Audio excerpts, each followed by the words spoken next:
It's Wednesday, March 22nd, 2023, and you're listening to episode 609 of Fear the Boot, a show about tabletop role-playing games and a little bit more. Running time for this episode is 51 minutes.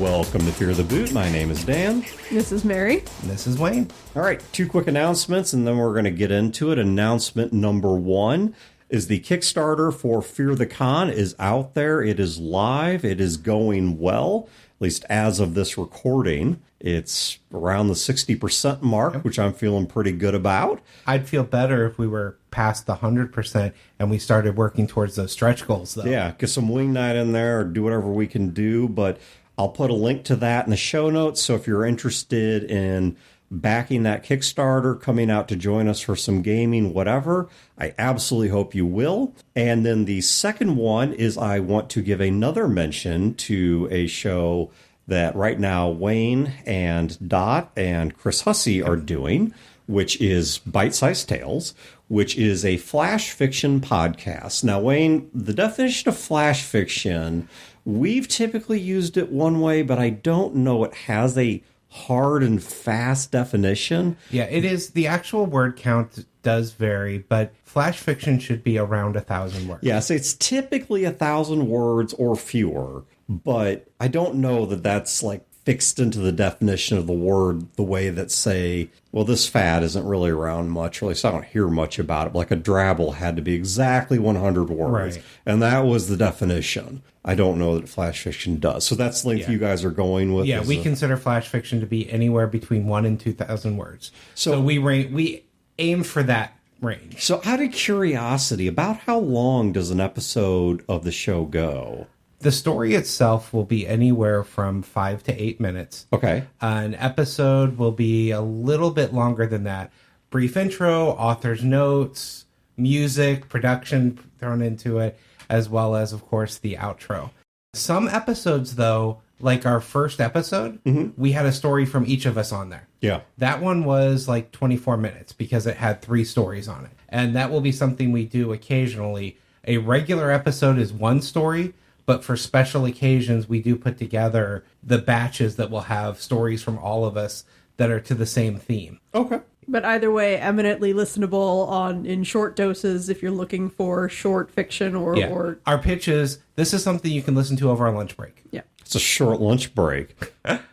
Well, not going to take up your whole lunch break. Okay, fair enough. I mean, yes, you could listen to it over a lunch break, right? The same way that a multi-billionaire does have $1. And so that is true. Yes, you could listen to this over a lunch break. All right, so what we're going to talk about today, Wayne had a lovely little topic here. And Wayne, do you want to set it up? Yeah, so I started thinking the other day about different game mechanics. And what are mechanics I love from certain systems, and talking about just, why I like them. And that got me wondering if there's something about the mechanics that I love that say something about me and my gaming. Yeah. And can I learn something from that to improve my gaming, to enjoy it more? Yeah. Like, why do I love the things I love? And I think right there, that's the more interesting question, is what mechanics do you like? That's a great question on its own, but I don't think it tells the same story that why tells. Yeah. Because, like, for example, let's take my car. My current vehicle has it's not super sophisticated, but has a console screen where it can show different apps from my phone. And obviously the two that I use the most, one is navigational, the other is music. Now, navigation alone would be cool, but why do I use the music one? Well, because I listen to music that fits my mood, and I've got different channels for different occasions or whatever, and I like that sound while I'm in my car, but I've also grown very weary of commercials and the current top 40 and whatever. And so it says something about me to want that. Whereas, for example, I don't care there's no cigarette lighter in my car. And that says something about, right? If I was a smoker or whatever, then that'd be a huge miss to me. And I really... So I'll go first on this one because One of the mechanics I love in games is the meta currency that lets you modify dice rolls. You bastard, you just took my first one. I had that on my list too. Damn it, rerolls, yeah. That can be bullets in Skies of Glass. Yep. Fate, chip points in Fate. Benny's in Savage World. Edge and Battletech / I would say MechWarrior. Edge and Battletech. There's also slightly different, but same theme. Things like Essence dice pools and Exalted, where you literally just have a pool to draw from, and I'm like, I need to add 10 dice to this roll. I'm going to do that. Don't most World of Darkness games have something like that as well? Yeah, Exalted is World of Darkness. Yeah, so okay. Or not World of Darkness, but White Wolf. White so Wolf, it's a similar yeah. system, yes. Okay, so I thought like in like Vampire and such, like you could stress your humanity to get some added dice. Where it's a limited it's resource, but you can also just be like, I want to succeed at this roll, so I'm going to throw all the dice at it. Well, and that gets to the heart of what I love about it. You could go with the obvious, I roll poorly. And that is a way to mitigate that. But what I really love about it is you can choose what roles are the important roles. Yes. Yeah. You can choose which ones you are going to let yourself fail at and which ones you want that added bonus to, because from a story standpoint, it's a better story outcome for you to be successful in that role. I can, at a game table, choose, this is the important role for me. I am going all in. Yeah. I am modifying that because, damn it, no, I am not going to fail this dice roll because this is what my character is good at. Yeah, no. Yeah, and all the mechanics we're talking about, I like specifically because it's not an instant win.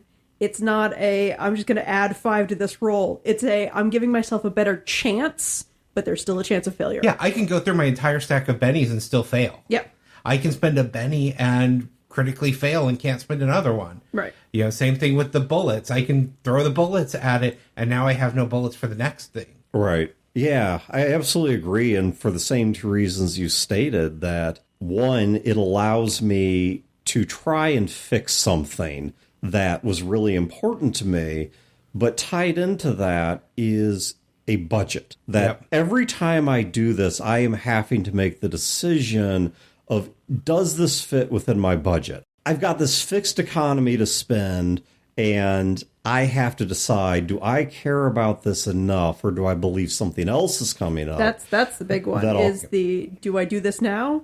Do I need to save it for later? I don't know. Yeah. Is this important enough right now to make that decision? Well, and my biggest piece of advice that comes out of this is, as a GM, I watch what my players spend their currency on. Oh, yeah. Because that tells me what they think is more important versus other things. One player spends all of them on social interactions. Mm-hmm. I know that is the important part of the game to that player. Right. One player saves them all for combat because they don't want to fail combat. I know they want to be mechanically awesome in a battle. Or even more specifically, you can determine it. It's one of those where it's like, I don't care how much damage I do. I just want to be able to hit them. Or something like that where it's specific aspects of combat that they really want to be able to And in that case, I might throw a lot of very weak things at them that are easy to hit. Yeah.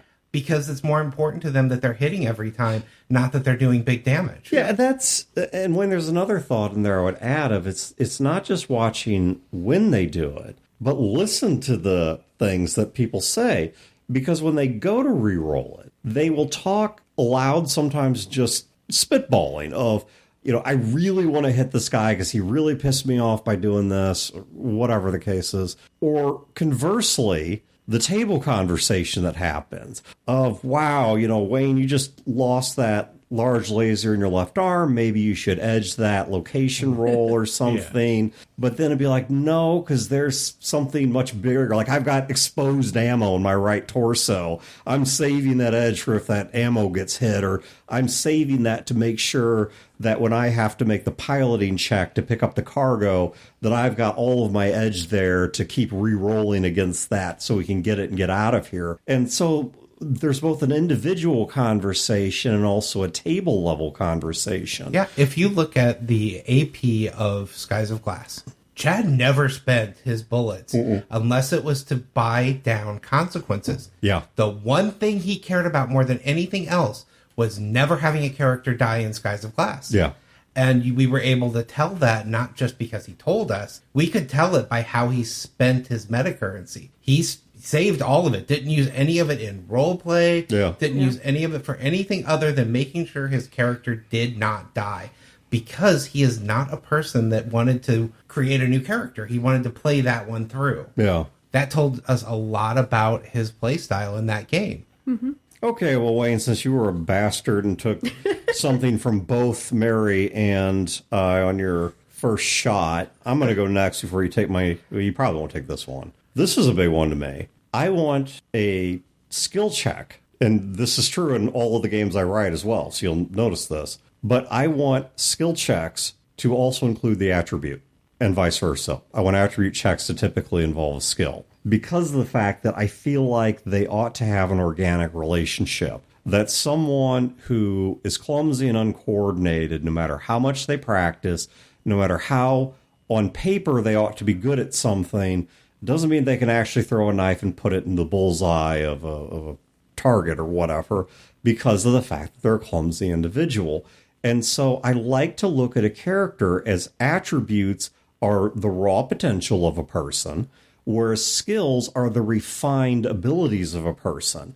And I see these as two separate things, which I am glad to see that as of right now, there's a pretty good chunk of role-playing games that are already doing this, that tie together the attribute check and the skill check. D&D 5e is an obvious example. But this is something that for a long time was not true. A skill check was one thing, an attribute check was another. The attributes might figure into the game, but they were not part of your skill check. Yeah, like Savage Worlds does not do what you're describing. No, it does not. In Savage Worlds, you have your attributes, and your skills are tied to them, and it determines how high they can go. Yeah. But you're not rolling both of them. You're rolling one. I mean, this is a bit reductive, but in a way, you could almost write a Savage Worlds character sheet where everyone has a fixed number of skills at the top of their skill list that is the attribute list. I mean, I realize it's not totally true because of the way they cap skills and such, but there is some truth to that. And I like the idea that all the parts of a character sheet work together. And I like that partially because, to me, I think that describes the human experience, because we tend to lean on our strengths and dodge our weaknesses. People who have time will spend time, not money. People who have money but not time will spend money but not time. And so we tend to use what we have to cover what we don't have. And we learn how to adapt and how to get around certain things. I once heard a joke that a synonym is the word you use in place of the one you can't remember. Yeah. And I like looking at my character sheet in the same way, but I also like it because while this does mean there are still going to be some things my character is just naturally good at and some things my character just isn't good at, there's a lot more wiggle room in the middle. And I know a lot of people complain about players that always try to find an excuse to use the skill that they're best at. But let's face it, that's what people do in real life. That is what... Oh, hell yeah. If you have different ways to approach something, you're going to approach it in the way that you are better at. Yeah. And that's one of those things where I do love games that do combine skill and attribute, where you have two separate things and you put them together. I really, really love games that let you rely on different attributes based on the situation, even though it's the same skill. Yes, that's exactly what I do in my homebrews, is I allow people to sell me, or oftentimes I'll even give options. Right. Like, I want you to roll a check on this. I'll accept this attribute or that attribute, your choice. Now, sometimes that's a little bit more fixed. Like, right. Shooting a gun is always going to go to dexterity, agility, something like that. Right. There are limitations. Trying to repair the gun is going to go to intelligence. Trying to understand it is going to go to intelligence. Yeah, there are a couple of games like Traveler does that too. Yeah. You make the case of what you're using for your base, and then you're doing your skill with it. So, like, the guns are a great example. Having knowledge of guns would be, say, intelligence and your gun skill. Yeah.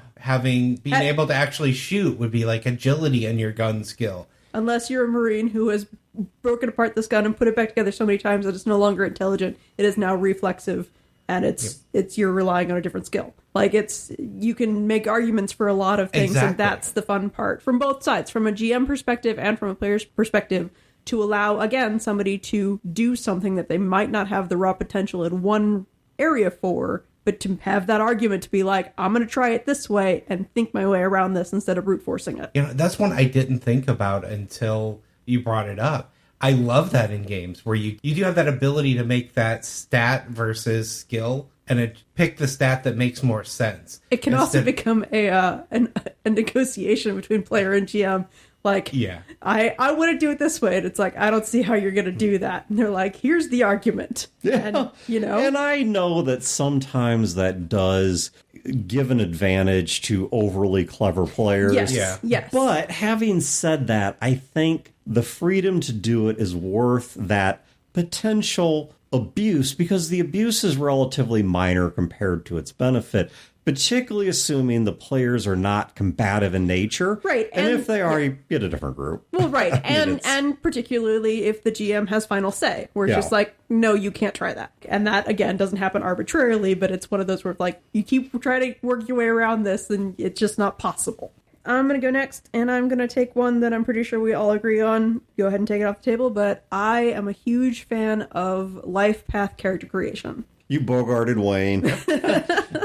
I like revenge mechanics. When I made the suggestion of it earlier, I was thinking about you and Star Trek. Oh, yeah. Yeah, that's, yeah. Yeah, okay, so to explain that for anyone that's new to the show or just doesn't remember that, my preferred version of the Star Trek RPG by a million miles. I have never played a version of Star Trek that I thought came even close to this. Was the FASA 2nd edition one from like the late 80s. I guess it's probably still in print in the real early 90s, mostly late 80s. And when you made your character in that, you started off by saying, okay, this is my childhood. This is what I did while growing up. And you get a certain number of dice and then a fixed list of skills. You can't, without debating it with the GM, you can't be like a phaser technician. You have to, it has to have been something like, were you playing a sport? Did you learn another language? Did you learn to pickpocket? Something that a child would plausibly have done.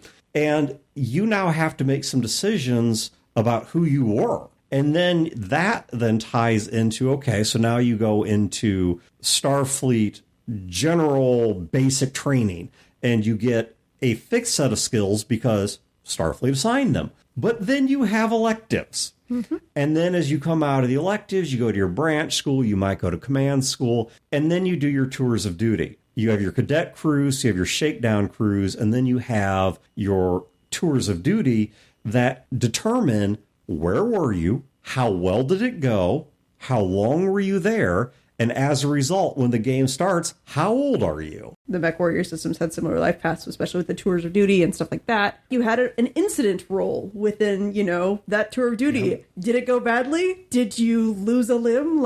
Did you come out of it with honors? If what you're happened? Playing Traveler, did you survive? Yeah, it's... Exactly. Yeah. Now, the Traveler system, to the best of my knowledge, is by far, at least of any substantive role-playing game, the most exhaustive and detailed of them. But it's my understanding that the people at FASA that designed the life path systems for Star Trek and the earlier Mech Warrior stuff, that they apparently had a background with Traveler, and they wanted to take that process and keep it, but they wanted to streamline it. Yeah, well, and my very first RPG ever, that version of Skies of Glass had a life path. Yeah, it did. And future versions haven't had that anymore, but that version did. And that was one of the first things I was exposed to while creating my very first character, was rolls to see what happened through childhood. I love it for creating characters. As a GM, if I'm running a one-shot, I want an alternate version of character creation, though. It makes sense, because that's a lot of effort to put into an NPC. It is, yes. Yeah, I want to be able to come up with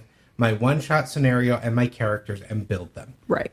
As a player, I love the discovery, but for one-shot, that's the one thing. I bought one of the additional books for Traveler that gives the alternate character creation, just because I want to be able to run one-shots and have pre-gen characters without sitting there and rolling up a whole history. Yeah. Okay, so, Mary, I've got my own reasons written here, but why do you like the life path sort of system? So, specifically what I like about life path, and just talking about personal preferences for character creation, one of the things that I struggle with is I am okay with overarching stories. Like, I'm pretty good at being like, this thing happened and this thing happened. But what happened with, the details of those decisions are a lot harder for me.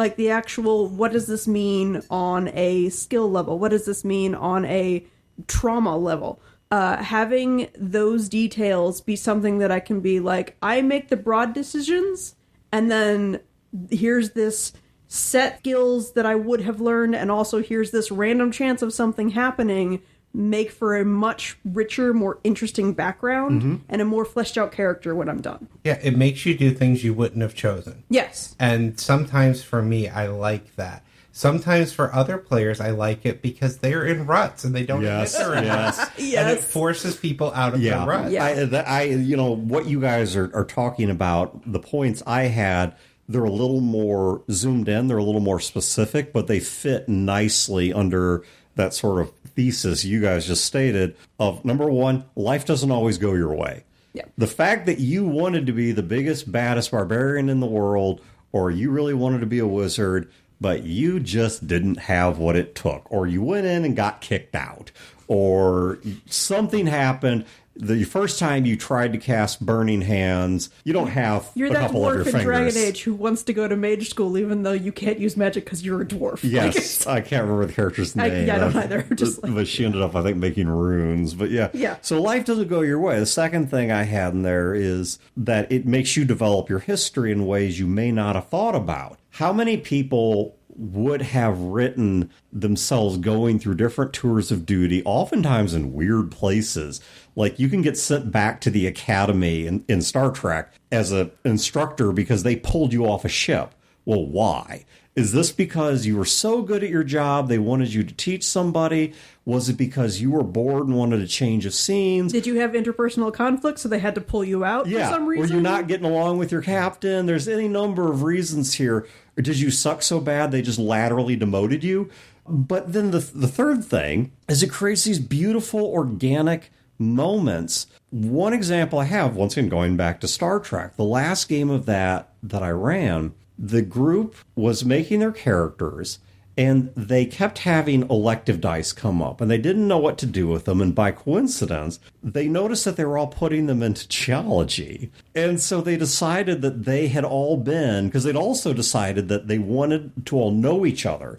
So there was it was like 0G grav ball, blitz ball. I don't know what the hell it was, Gwent, sort of sport that they were all playing that they had dice in. But then they also had dice in geology. And so they decided that, well, because they were on the sports team, and that's why the academy kept them around, but the coach has to teach something else, so they were all in Rocks for Jocks. And that became a running gag throughout the campaign of the fact that they had all been in Rocks for Jocks. And it was they all had like tiny, tiny scores in geology because it was a blow-off class. Nobody would have done this if it had not been for the accidental happiness of that life path. Well, and you hit on something that I like in some of these modern games, that they don't have full life path. They'll have things like, this is growing up, this is teen years, this is your first adventure. But the ones that make you tie into the other characters at those points, where you have to pick somebody else around the table to have been involved with each phase of your life. Yeah. I love having that built into the mechanics of building the character. Yeah, and the Star Trek game didn't do that because, of course, it's a military. You're getting assigned. You may or may not have known each other, so that's a role-playing choice. But it created enough instances like that where there was some overlap that you could start asking those questions. Like, if all of us rolled the exact same thing for our cadet crews, were we on the same ship? Yeah. And why wouldn't we be? Like, how would that make the story better if we weren't? Because it seems pretty obvious that it would make the story better if we were. And either way, it's a choice. And I've seen that with Traveler character creation, where two characters rolled that they were in a horrific battle. And so they both are like, okay, we were in the same battle. Yeah. We fought side by side, and it made those connections because of the roles. Yeah. Well, and that is one of the things where life path character creation on its own I enjoy, but that is one of those character creations where sitting down as a group and doing it together is that much richer. No, I completely agree. Life paths done by yourself, they don't yield the same qualitative benefits, I think, that doing it as a group does. Wayne, do you want to go next? Do you want me to go next? I'll go next. All right. My next one picked out. I need to turn my paper over. I'm worried he's cheating off me now.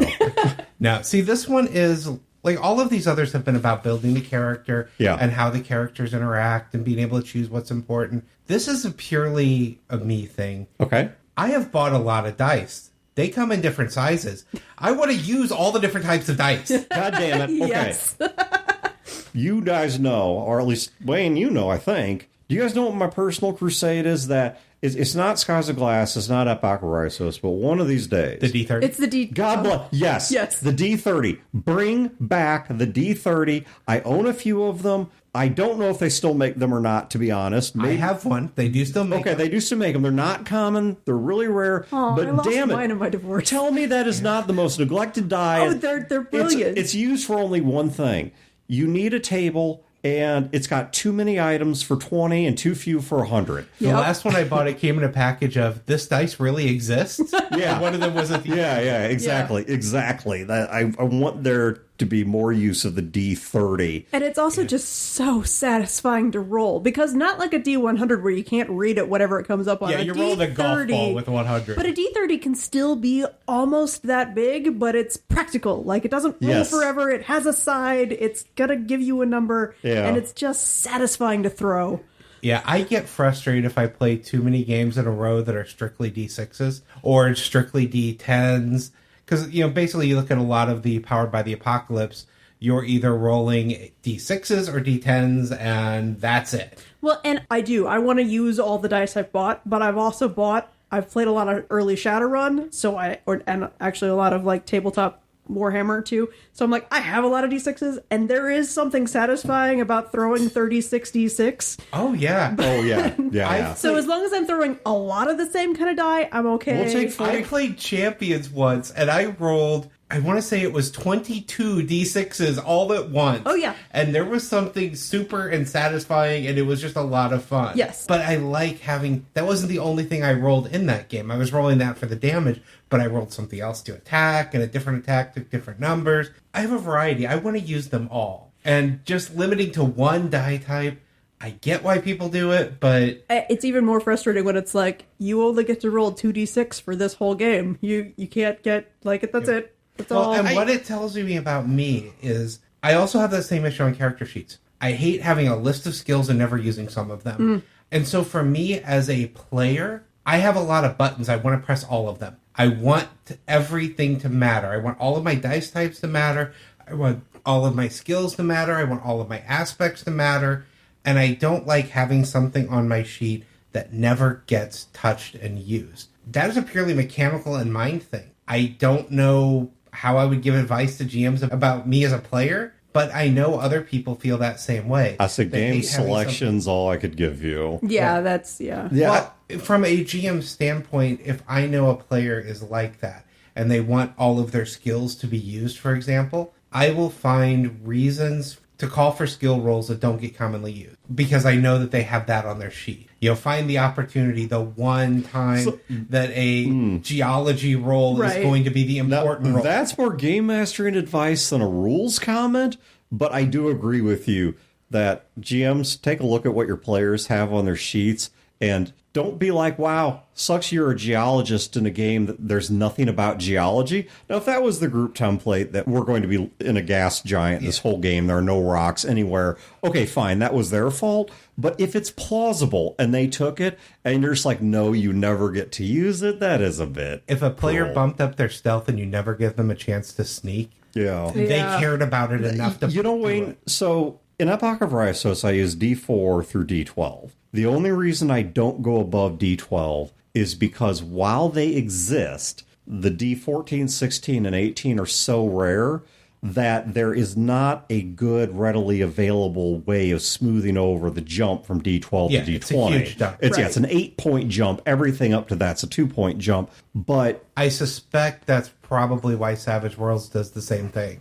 I would guess so, yeah. The reason that with Skies of Glass in its current iteration uses only D6s outside of an optional D12 for hit location is because of the fact that when I was making the game, I wanted to keep it so that it was as approachable as possible with whatever was handy. Everyone, even if they don't play role-playing games, has 6-sided dice in their house. You've got a copy of Monopoly. You've got, exactly. Monopoly Yahtzee or something. And you've got a 6-sided die sitting around. Well, and I remembered that from the design decision for it. And it makes sense with that in mind. Yeah. But just overall, it means I would want to play something. I don't want to go from, say, Skies of Glass directly into Blades in the Dark. No, that's fair. Which we did. Yeah. 2 games where I'm only using my D6s.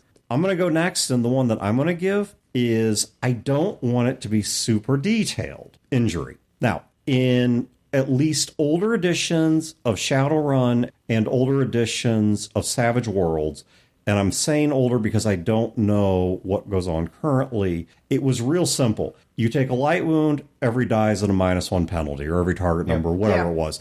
Savage Worlds is basically the same way. So you take wounds, you just keep taking penalties. It was real simple. Obviously, Skies of Glass does it a whole lot more complicated because it's a survival game. So you have to deal with wounds, and if you want to, infection and healing and stabilization and all this other stuff. But I have always been mildly bothered by something in D&D where it's a monster with 1 hit point and a monster with all of its hit points function the exact same way. There are a lot of sections in rulebooks trying to justify that one as being, these aren't actually damage you're doing, it's energy. There's a lot of justifications. They have tried. Yes. Okay, no, I'm aware. There's a lot of copium huffing about, they're not hit points, it's a form of luck, or it's a form of karma that's getting whittled down, that you're not actually injured until the final hit. Mm-hmm. But then why are they called cure? Why are the spells called cure wounds? Right, exactly. Why is the skill called medicine? Because we are back justifying a thing that doesn't make logical sense. You don't go to confession or go get blessed and get your hit points back. Right. Yeah, I buy this for fate, where it is stress. Yeah. And you are taking stress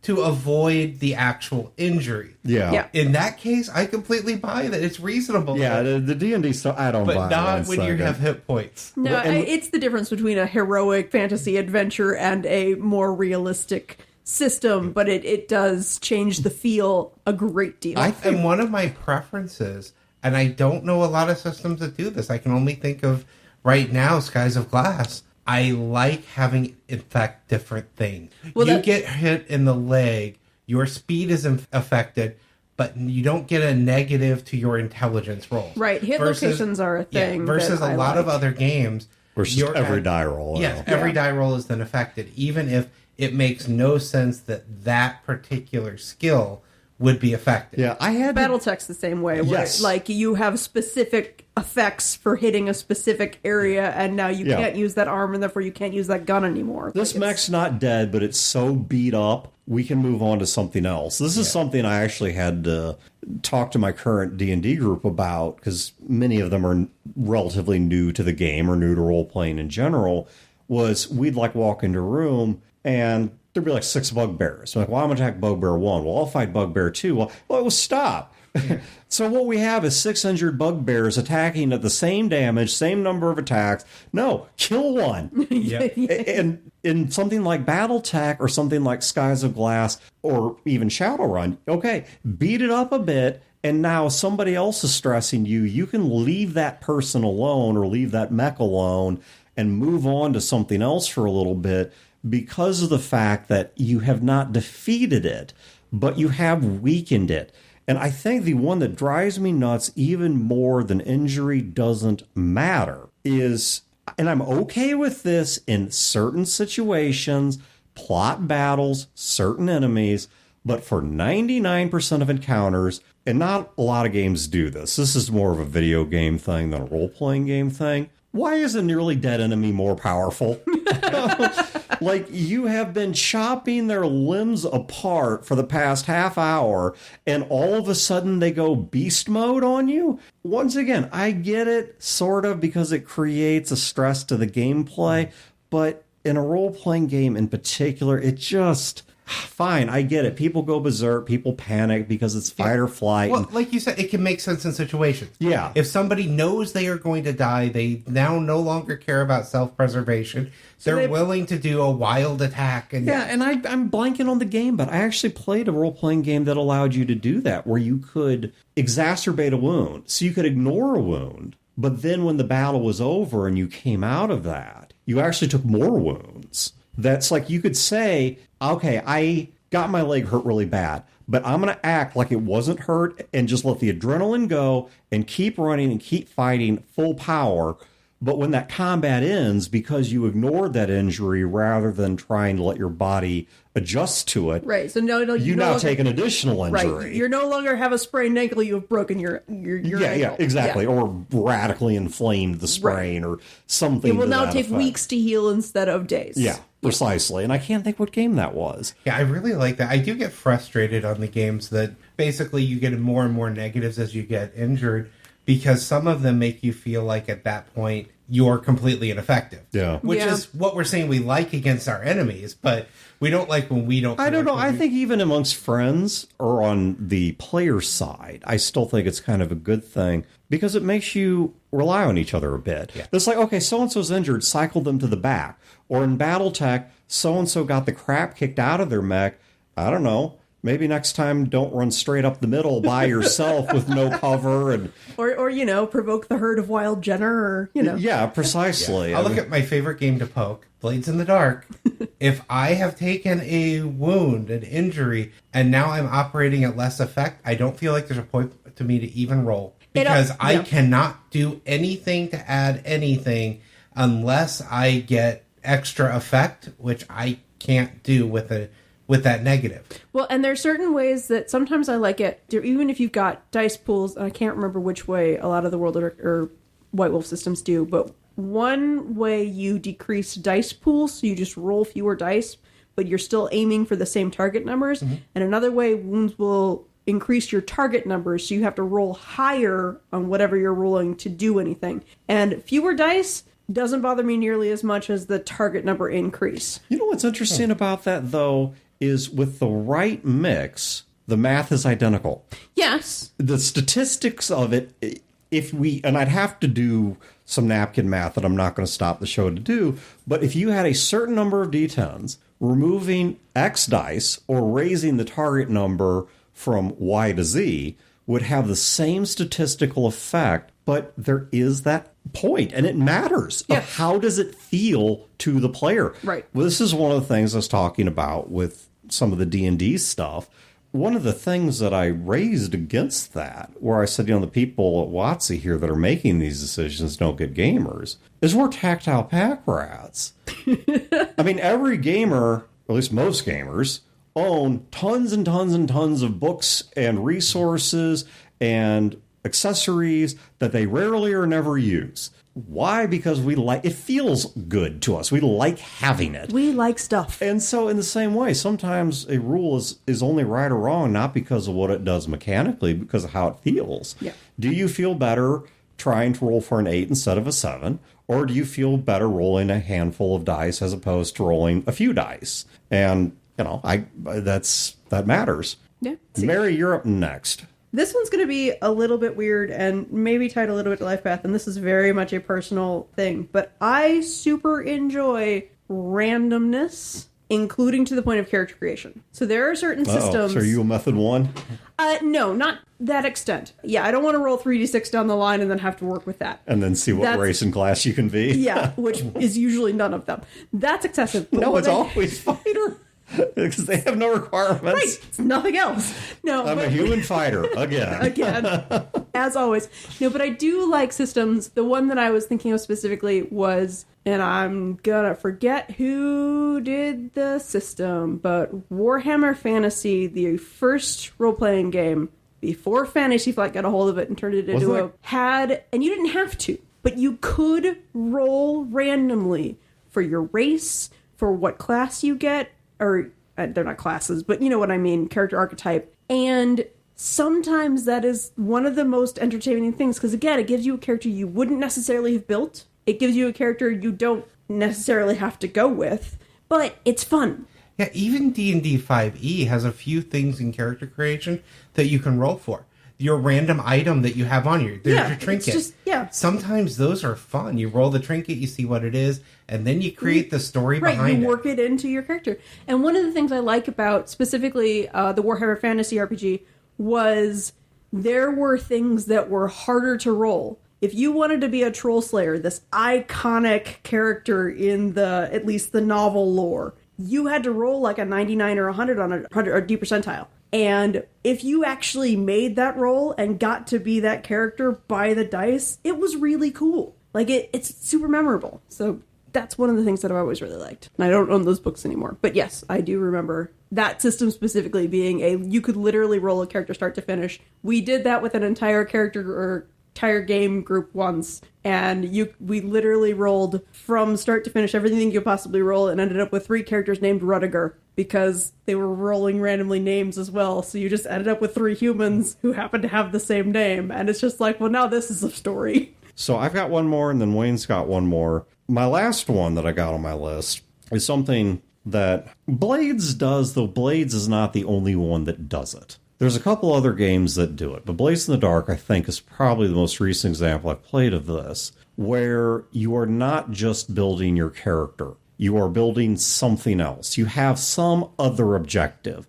And I don't care if it's a gang. I don't care if it's a city.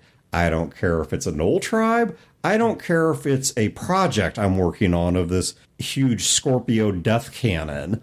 I just like the idea that there is something else other than my character that I am working to advance that has meaning. It's not just description and role play, but there's actually a little bit of crunch, decision-making, flow chart, whatever to it. There's some kind of mechanical significance to the world that is not just your character. Exactly. That I can now do this, but it's not a button on my character sheet I'm pressing. It's a button on this other character sheet or other template or worksheet that I'm pressing. But I made that button. Exactly. Therefore it's and I paid for that button somehow. I worked for that button. But now it's there, and so now I have my own hideaway or whatever it might be. It's a milder version of that, but I can think of a few other examples in things like Masks, where the first thing you do is you create your supergroup, and everyone's making decisions and adding things to it. I like that aspect of you're not just building mechanically your character, you're building the group. Dresden Files, you're building the city. Yeah. Things like that. A question about Dresden, and I'm admitting here that my experience with Dresden is much more limited than yours. Yeah, you came in mid-campaign. Yeah. You missed the whole city building. So I know you build the city at the outset, but does it evolve as the game goes on in a way that the players decide? Like, can they say something like, well, we're just going to spend this many advancement points so that this city block now has a club that's friendly to, I don't know, whatever they call such non-normal people. There is nothing mechanically laid out like that. You are supposed to evolve it through the role play. So it's pure story. Yeah, it is supposed to be a living document that changes. See, that's what I'm talking about. But that's spending points. Yeah, see, that's why I'd love it if they codified it just a little. I'm not saying it needs to be like its own source book, but they just codified it a little.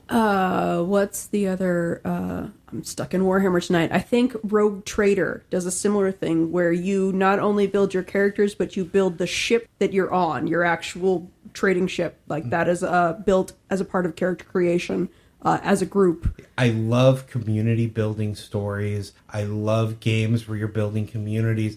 I want more of that mechanically in my role-playing games, where you are building things and you have that separate sheet, and what you're doing is building up that community. Yeah. The nice thing about that kind of thing is that as you go on, there are going to be players who care about it more than others, but everybody can either help or, some people will throw in much more because it matters to their character. I want those in-character arguments about what is the important thing to focus on. Yeah, yeah. And who's just like, I don't care. Here's my, monthly rent. Do what you want with it. And somebody's like, no, we have to, put kittens in this corner because that's important to me. That doesn't make any sense, but you know what I mean. So my last one is one that I don't see in nearly enough game. The closest I can really point to are things like fate aspects.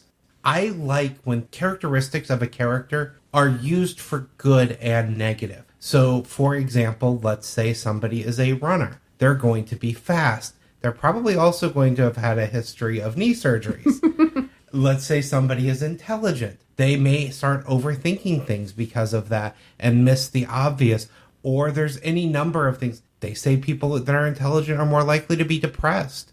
But things like that, where it is a double-edged sword, I love that because people look at something as either a positive or a negative, when in a lot of cases, it's both. The outgoing person is going to make things happen. The outgoing person is also going to stick out in a crowd and be easy to point out. The famous person is going to get things given to them, but they also can't hide very well because they're going to be easy to pick out of a crowd. Yeah, the obvious example there, of course, is any of the fate stuff or fudge stuff because those aspects. Yeah, the aspects can be used both ways. The aspects can be tagged either direction. But I'm trying to think of something that plays like that outside of that. And the first thing that comes to mind is actually a video game. In the game RimWorld, a lot of negative traits have a positive aspect and vice versa. For a while there, kind of like how I play XCOM using people I know, I played a game of RimWorld, and the crew that crashed in the ship that sets up the culture or whatever was all people I knew. Yeah, I've thought about something like running a game of Savage Worlds and picking the edges and hindrances to be the balanced opposites of each other. That's what I was thinking. The closest I can think of in a lot of cases are those flaws and benefit systems where if you do it right, they do balance. Like you have point-wise, they have to balance, but you can pick it so that they are the polar opposites or they affect the same thing just in different ways. Yes. Well, and I'm thinking Fallout New Vegas too. That's a case of there's faction systems. Yeah. That essentially, you have a positive reputation with one faction. That means this other faction might like you, this other faction might hate you. Yeah. I like things like that where it's a little more nuanced than you have this and it's a great thing. I want it to be you have this and it's a great thing in this situation, but it could be a bad thing in this. I want more mechanical aspects. And I think that to me is just a case of I want the characters to be more nuanced. I don't want the stereotype of he's the big, strong, tough guy. Well, I want there to be a downside to being the big, strong, tough guy. Yeah, like I said, the closest I'm coming up with for this is the video game RimWorld. Because like in that group that I made with my own character, one of the traits, I won't say perk, one of the traits I gave myself is something to the effect of I was a fast learner. So if I got tasked with something, I would study it, I would learn it pretty quickly, and I would focus on it. But doing that added to my anxiety and decreased my psychiatric state. And that would tend to lead to negative behaviors. So it'd be like, you want me to design and build a gun to protect us from raiders. I'll do it and it'll be perfect, but I'll be insufferable for a few days after that. And it was like, and I did that with everybody. I don't remember, because I don't have the game pulled up in front of me, of course, but I went down the thing like that, and everyone had these pluses and minuses, and that was not multiple traits. It was not like I gave myself the trait of fast learner and the trait of easily stressed. That was one trait. Yeah. But it had the age-old question of at what cost. Yeah. Well, and look at something like paranoid. Somebody is paranoid, that's obviously a negative thing. They have a problem trusting people around them. But who do you want to set up your defenses? Yeah, right. Yeah, you exactly. Or if you think you got a spy in the ranks or something like that, they should have a bonus to notice it. Well, and I was playing this did not have the system, and it was frustrating, so I ended up doing it entirely in roleplay. But I had a Shadowrun character once, and she was a Nova Coke addict. She was a drug addict, and they had stats for drugs, and all they did was really awesome things. Like, made you really fast, increased your speed, increased your combat just effectiveness. Just like in the real world. Exactly. But it was one of those things where I chose to play the downside of being a drug addict, even though the mechanics were all on the plus side. And it would be nice if, like, that kind of balance existed in a lot more places in role-playing games. That's great, yeah. And that's how it works in the real world, too. Like, Crocodile gives you the bite strength of a crocodile and hardened skin, like leathery skin and whatever. Yeah, exactly. And you become a better swimmer or a better ambush predator. Yeah, it gets to the heart of my I don't think most things are yes or no's. I think most things fall into gray areas of good and bad. Yeah. And most traits have good and bad aspects. And a lot of things are so very situational that it's almost impossible to have a thing that is good in every possible situation and not a negative ever. Alrighty, I think that's where we're going to wrap this one up. Once again, please check the show notes for links to two things, the Fear the Con Kickstarter, and then also to Bite Size Tales. And we would love to hear your guys' thoughts, not just on what mechanics you like, but why you like them and why they make the game feel better to you. And you know what, let's try and keep it positive, because I don't think on this show we mentioned in passing some things we didn't like. But that really wasn't our major focus. It was rules we did like. Yeah, no, when I suggested the topic, I wanted a good, positive, fun episode. Yeah. And I definitely ruled out a lot of, I could say this, but all I'm saying is that I don't like this and I wish it was better. Yeah. I'm looking down my list, and all of them, once again, I may have had some subtopics that were negative, but the main topic was something I liked and wanted, not something I disliked. Yeah. So, anyway, check the show notes once again. And other than that, thank you for tuning in. Have a great week in great games, and we will catch you next time. This has been a production of Fear the Boot, copyright 2023. Listeners are free to use this episode in a non-commercial endeavor, so long as credit is provided to feartheboot.com. You can find previous episodes and other resources at feartheboot.com. If you wish to support this show and its related endeavors, you can do so at patreon.com/feartheboot.